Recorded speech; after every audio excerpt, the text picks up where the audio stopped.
How many of you have studied the placebo effect?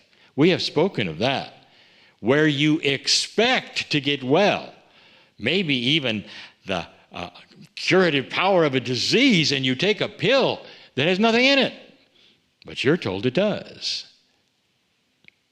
And the consciousness of your expectation then heals you. Nothing in the pill. So what took place? It was your engine of expectation that took care of it.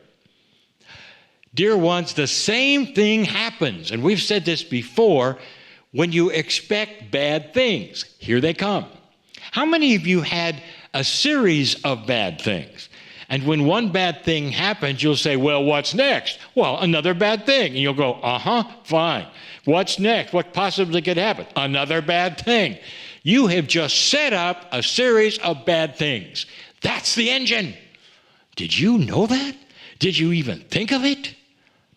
Or did you expect, well, you're just a victim of earth and bad things happen? That's your programming. That's your programming. What if instead you expect good things? But more than that, are you aware that consciousness changes your chemistry? What happens when you have the consciousness of fear?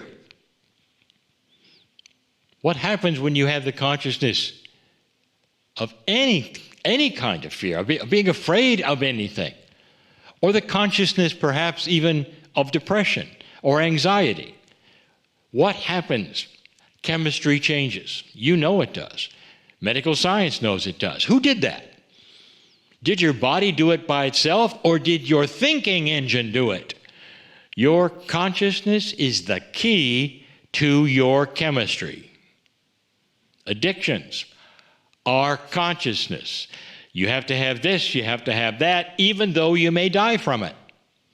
You know I'm right. You know what I'm saying. That's the engine that you have fueled with intent, truly with intent, to be addicted. That's how powerful it is. Now turn that around. What if your expectations would change the chemistry in your body to number one? Live longer. You expect to live longer. How many of you know people who expect to die at a certain age, and they do? Or expect that they will follow the parents and the examples and catch the same diseases, and it happens. Are you aware of what your conscious engine did? It cranked right through the expectations and delivered right on time. What if that could be turned around? The engine of consciousness is the healer of humanity. That's what keeps you healthy. That is number one, health personified. That's the number one pill, you might even say. That's the number one way to live longer. Imagine an engine that you have, that you possess, that's always been there, but you were programmed not to use it for anything except poor things, negativity. That's the engine of consciousness that makes you think you're a victim of the planet, that you'll never get ahead. That's the engine of consciousness. You think it, and it happens. Are you getting this? You think it, and it happens. What do you expect? Be careful. There are some of you who will say, well, I've always tried to get ahead, but I never got ahead. That's an interesting statement of consciousness. When did you put that in your engine? You put it in your engine, and it cranked right through it, and that's what you got. Are you aware of that? Just saying those words out to the field is your engine placing those thoughts right in front of you. That beautiful engine can change your chemistry. What have you got in your body you don't want? Is there anything in your body that is happening right now that might have to do with bodily chemistry? And the answer was, well, yes, all of it. All of it. Everything you might have that is wrong with you, whether it's headaches or whether it's a major disease, has to do with chemistry. Guess what engine is available that changes chemistry? That's the engine of consciousness. And you've got it. You have it. You have it already. Dear ones, I am telling you what I have told you for 30 years. You are in control, total control of what happens to you, of what goes on in your body. You're in control of how fast you heal, how slow you heal. You're in control of so much more than you ever had any idea. Imagine, what better two things have I given you than this? Number one, your engine is controlling that what you expect, what happens to you next. And number two, your engine controls your health. It can cure you of disease because that's what it does. That's what it's for. Consciousness is energy, and it's spectacular. You are magnificent, and don't let anyone ever tell you you're not. This is the news of the day for you tonight, at this moment. I'm crying in love with you all. And so it is. And following that beautiful message from Kryon, I invite you to bring those energies back with you as you bring your attention and awareness back into the room, back into your body. And if you've had your eyes closed, I invite you to open your eyes. And as we continue the program, we are going to meet the maestro of the music you heard earlier when Lee and I were saying the affirmations. It's a very dear friend of ours, Robert Coxon. And I want to just make sure Robert is on the Zoom feed with us. Robert, are you there? Yes, I am. Whoa, it's so good to have you with us this evening, Robert. It's just lifts my heart so much. I've known Robert for as long as I've known Lee, and Robert was the one that actually helped kind of connect Lee and I together as well. So right. That's a whole nother story. That's a whole nother story. It's not exactly a musical story, but... We could do a program on that one. All right, folks. Many of you may not be aware that Robert Coxon is the music of Kryon and has been for a couple of decades. He and I have been traveling together all over the planet for a very long time. So what could I say? How about this one? You ready? Dear Spirit, how did I get so fortunate that I was allowed to meet and be with such a spectacularly talented composer on my own stage? How could something so amazing happen for so long with my Kryon work? That's what I would say in a nutshell. Robert Coxon is a world-renowned musician, composer for albums and film and television. We all know him for his specialty of wonderful, meditative, healing music. I remember when I first heard his album, The Silent Path. That's the first one he sent me. And believe me, it touched my soul. It just did. And of course, Robert has many other albums filled with music that has healed so many individuals. He's also known as a creator of music that accompanies Kryon channels, but also the transformative music for Stargate. And that's our friend Brigitte Harris. Now, something else you might not know is that Robert's beautiful partner, Lily Wong, together they do amazing work. And Lily was actually a guest on Healing Wednesday quite a few episodes ago now, but they also have their own work individually. So let me continue telling you about Robert. He studied at McGill University with a major focus on composing. His passion is also spirituality and our possible connection with other worlds and other dimensions.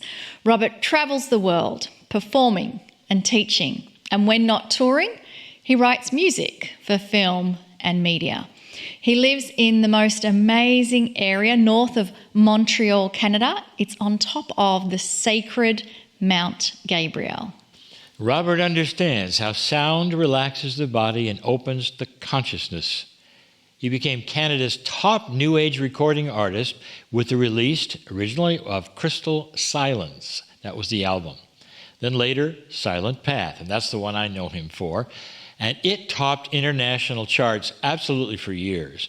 Now, he's been nominated 4 times. Most people don't even know this, for the prestigious Felix Award, and that's Canada's Grammy. Whoa. Robert continues to perform all over the world at as many international concerts, very, very active. But before I bring him on, I want to tell you that after all this time, he's finally agreed to be part of our Kryon online experience. It's going to provide some very special music for us coming up soon called The Music of Kryon. And I'm going to have him talk a little more about that. Robert, welcome to our Healing Wednesday program. Super great to be here and be with you. Thank you for inviting me, really. There is so much we could talk about. I think it would be fun to do a program just of our experiences, first of all, because there's so much there, but not this one. I want people to see the profundity of what you do, and I know you're going to do a piece for us. But before we begin, I want just briefly, how did the universe actually prepare you to do all of this stuff? That's interesting. Before I met you, quite a few years before I met you, my wife and I studied how to do channeling. And we took courses in that. And we did this as a business. She channeled like Edgar Cayce style of deep trance. And that's prepared me to understand what Kryon is all about. And also, a few years before we met, I was invited to be the music director at Unity, which is a metaphysical church. They're all over the world. And the minister there happened to be doing these very long channeled meditations. And I brought in my synthesizer, and there was already a piano there, and I was practicing channeling the music through. And actually, I'd say about 80% of the Silent Path was channeled there. And when I would get home after Sunday service or Wednesday night class, the good pieces I remembered, and I could put them in my computer and then start orchestrating them. And this is how Silent Path came about. But I was there channeling for half an hour, 45 minutes as he was bringing through these meditations. So this was a real training for me. So when we finally met, Lee phoned me once to see if he could be using the Silent Path in his channelings because they were recording them, and I said yes. But 4 months later, his publisher was holding an event. His French publisher is in Montreal and was holding this big event and invited Lee and also invited me to do a concert there. And we're setting up the first morning doing sound checks, etc. And Lee walks in and we meet for the first time. And it was like meeting your long-lost brother. It was amazing. And Lee said, we do this meditation at the beginning. Maybe you think he could do the music for it? I know you're not on the contract for that. And I said, yeah, sure, why not? And then he said, well, do you think you could play for the channel? And I said, no way. No, I didn't say that. I said, yeah, of course. And, it was like the hand fitting the glove. It just came together so perfectly. And we've been working together ever since. So you, I think we toured for 23 years. Yeah, I'm probably going to hog the mic, so I'll let you ask him. No, I was going to just let our audience know that Kryon, Lee, Robert, even Peggy Phoenix Dubrow, who began traveling with Lee and Robert, there is a family energy there. And even in Peggy's work, the EMF balancing technique, of which I became a practitioner, it was always Robert's music that I really see your music, Robert, as just the couch that you rest into, and it just soothes you so much, and it supports you. It supports Peggy, it supports Lee, it supports Prageet and Julianne with the Stargate music. It's like the energy of light and the soul. That's what you bring forward. And we know that you're going to actually play some music. We can't have Robert Coxon on without giving you some music, folks. And he's going to give a special channeling for us, and I don't want to run out of time. So I'll just go right for it. This is a healing show, and I personally have witnessed spectacular instant healings in conferences just where Robert played. I mean, how do I feel about this? I'm channeling, I'm presenting, but the healings occurred during the music. But it was there. I'm going to let Robert tell you just at least one, maybe he's got two of his favorites, because they happen. This really is spectacular stuff. Wow. It's overwhelming for me too when it happens. It's like, wow, I've been chosen for this music to come through.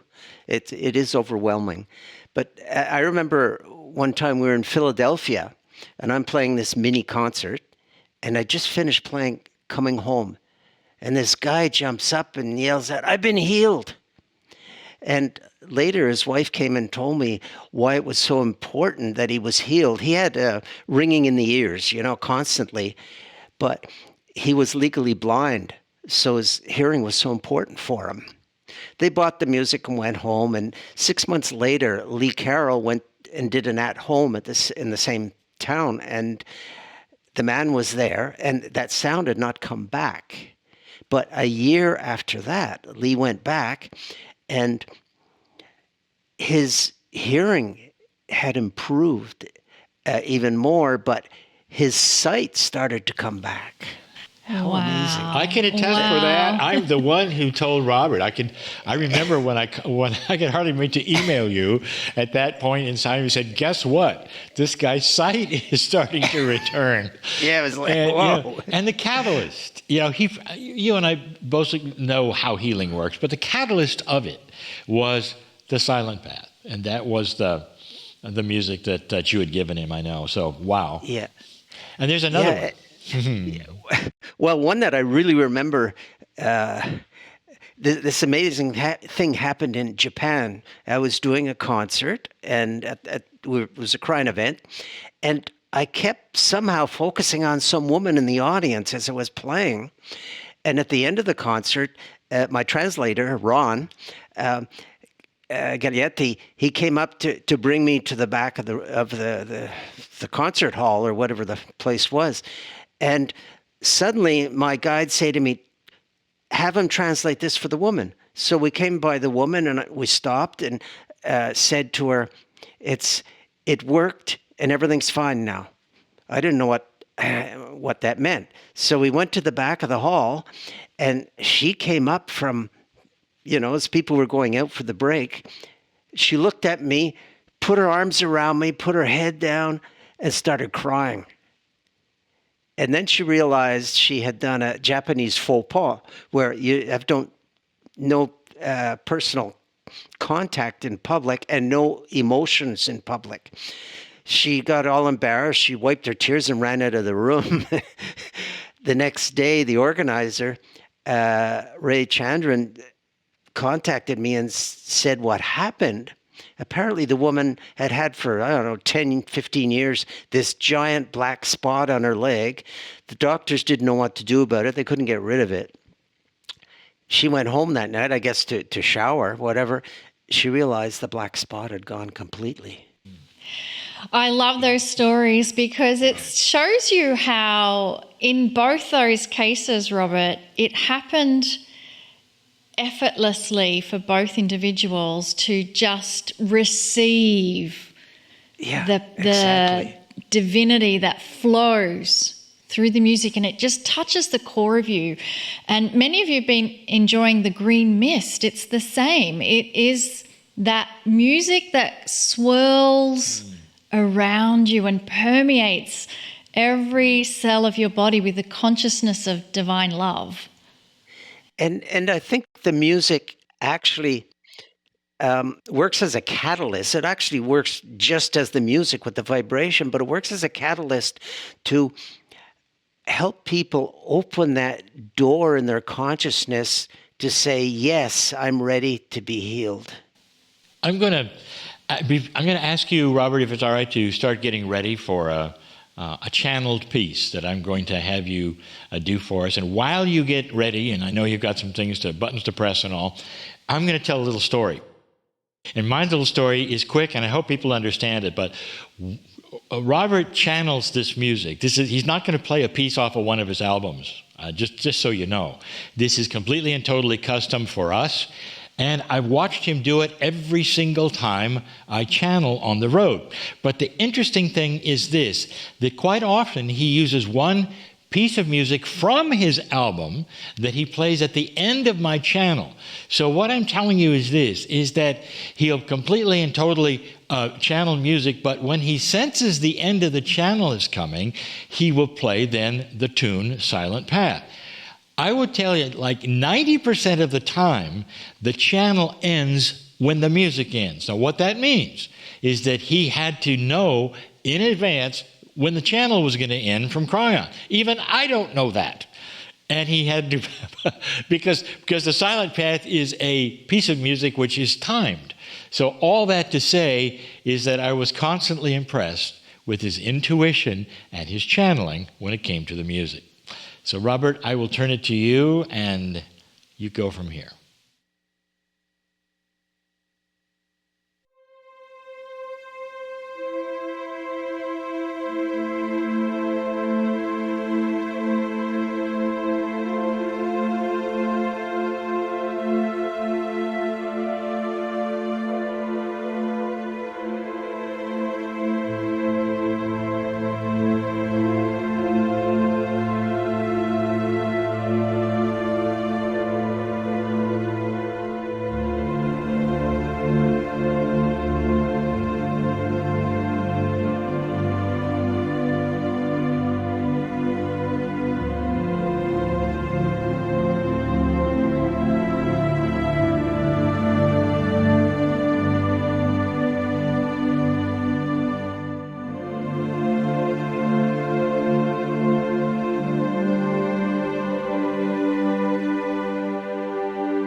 So beautiful, wasn't that, Lee? I was transported across the veil.